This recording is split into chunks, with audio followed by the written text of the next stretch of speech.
YouTube, Mark Kaufman here, and today I have a new modern knife in my collection, and this is one that I have actually been putting off picking up for about a year and a half. I saw this on eBay and I just thought to myself, that is a handsome knife, but there's a lot of other knives within that price range. The price range was about 35 bucks. So I picked up the Kershaw Eris. And this one here has been on my radar for almost a year and a half, and I just continually never picked it up. I continually bought something else, or I found a knife that was a little cheaper, filled that space in the collection, and I just never picked it up. And I had the funds, and I just thought, it is time to get one of these, because I feel like this is going to be one that Kershaw discontinues, because there's a lot of other knives within their lineup that fit this knife's void. And this one has HCR 13 MOV steel.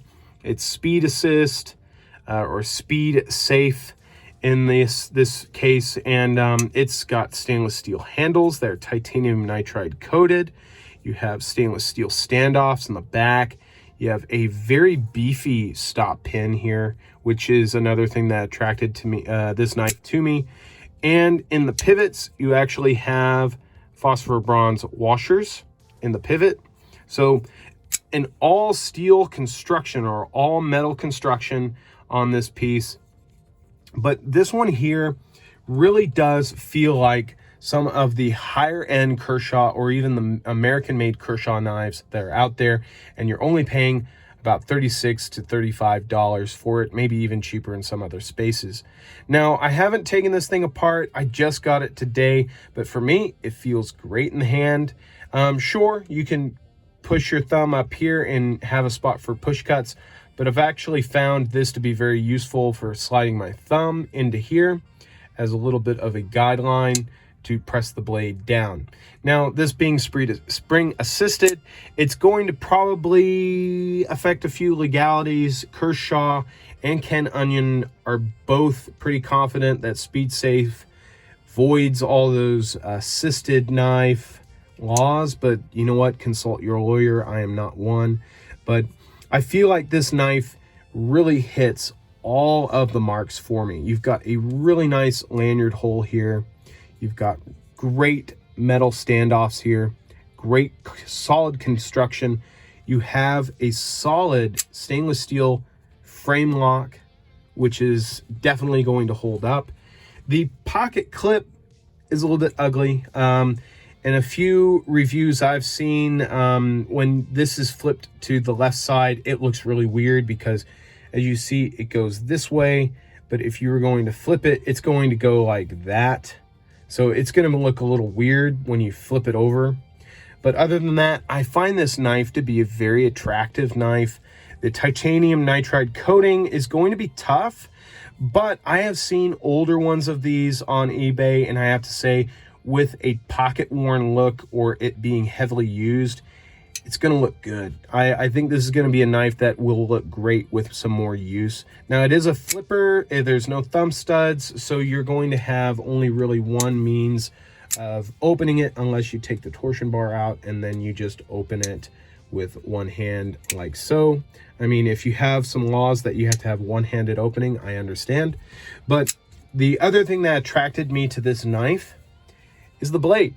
You have a stone washed blade here with a satin brushed side there where the logo is. And I have to say, that is pretty handsome. I think that is really well done. The finishing on it is really well done. Very even. I have seen a few reviews of this knife, and I have to say, yeah, it's going to be a knife that's not going to be perfect. They didn't really clear the plunge grind there. Got a smile on the back. Honestly, that choil should probably be another 2 millimeters further forward just to clear that plunge grind. But you know what? It's a $35 knife.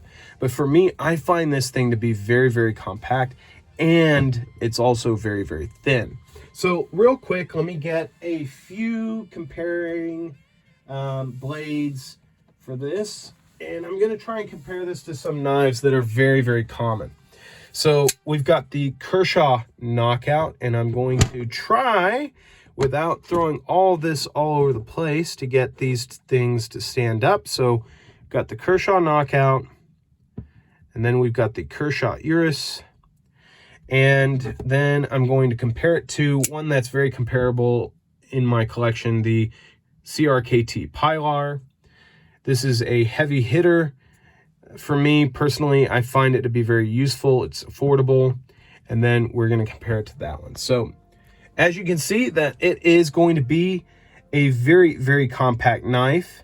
How compact? Well, let's see. All right, so we've got 10.8 on the Pilar.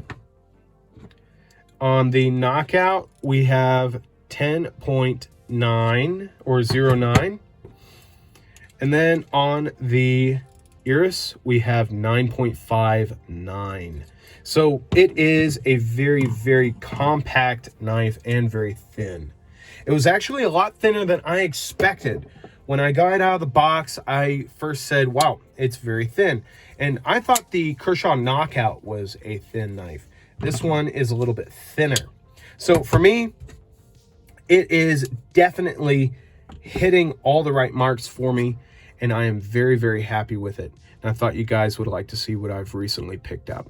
So till the next one, I will talk to you guys later, and do not worry, I will have a follow-up review for this knife very, very soon. I will probably carry it for about a month to 2 weeks, and I'll give you my thoughts on it after that time. So till the next one, I'll talk to you guys later.